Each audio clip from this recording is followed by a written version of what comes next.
mga bagay yung hindi dapat nilalaro? Oh my God, that's a hard question. Ako, Minsan mas immature ka pa sa akin. O tumatawa na mag-isa, ngayon nananakit naman? Yan bang epekto kapag iniwan ng tatay? Baliw ka na! At mas lalo kang mababaliw kapag malaman mo na hindi na babalik yung tatay niyo sa inyo. Kung ayaw mo magstay dito para sa volleyball practice natin, edi wag. Kahit gaano pa kaluma yan, ang importante, buo yung pamilya ko. May nanay at tatay ako. Mapupunta ka sa langit at isa lang ang pwede mong dalhin. Ano yon? Charlie. nanay ko po. Just know your place, Pesa. Oh, I know my place. Dito, para inisin ka. Di pa naman siya taken, no, bro?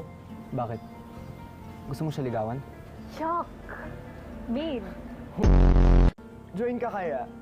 Maids don't swim with their amos. Akala ko love mo ako. Diba? So dapat kung baon mo, baon ko na rin. Tigilan mo nga ako sa kakalove mo.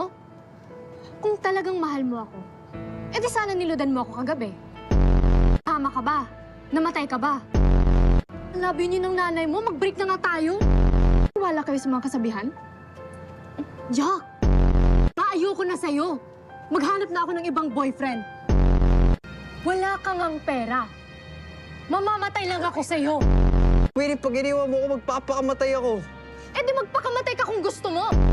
The person who is cheap. Ang taong cheap?